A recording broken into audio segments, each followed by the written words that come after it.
সাম্প্রতিক যুদ্ধের প্রেক্ষাপটে কিছুটা ভিন্ন চিত্র দেখা গেলেও 2 দশক ধরে চীন ও ইরানের সামরিক সম্পর্কে বজায় রয়েছে এক সূক্ষ্ম ভারসাম্য। মার্কিন গোয়েন্দা সংস্থাগুলোর সন্দেহ, সাম্প্রতিক সপ্তাহগুলোতে চীন গোপনে ইরানে কাঁধে বহনযোগ্য ক্ষেপণাস্ত্র পাঠিয়েছে। ডোনাল্ড ট্রাম্প হুঁশিয়ারি দিয়ে বলেছেন, অভিযোগ প্রমাণিত হলে চীনা পণ্যের উপর বসবে অতিরিক্ত 50% শুল্ক।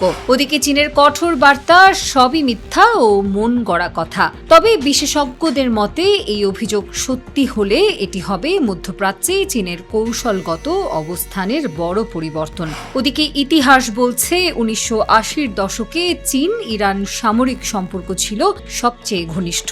ইরান ইরাক যুদ্ধ চলাকালে চীন অস্ত্র রপ্তানির দরজা খুলে দেয়। তৎকালীন নেতা দেং শিয়াওপিং রাষ্ট্রায়ত্ত কোম্পানিগুলোকে বাণিজ্যিকভাবে অস্ত্র বিক্রির অনুমতি দিলে ইরানে ঢুকে পড়ে চীনা ক্ষেপণাস্ত্র, ট্যাঙ্ক, যুদ্ধ বিমান অস্ত্র। বিস্ময়কর হলেও সত্য, একই সময়ে চীন ইরাককেও অস্ত্র দিচ্ছিল। ফলে একই চীনা অস্ত্র দিয়ে দুই শত্রু দেশ একে অপরের বিরুদ্ধে যুদ্ধ চালায়। বর্তমানে জাতিসংঘের নিষেধাজ্ঞা ও মার্কিন চাপের কারণে সরাসরি চীনের অস্ত্র বিক্রি কমে গেলেও কৌশলগতভাবে চীন ইরানকে এমন প্রযুক্তি ও উপাদান দিচ্ছে যা একই সঙ্গে বেসামরিক এবং সামরিক কাজে ব্যবহার করা যায়। কারণ এই অঞ্চলে চীনের স্বার্থ বিশাল।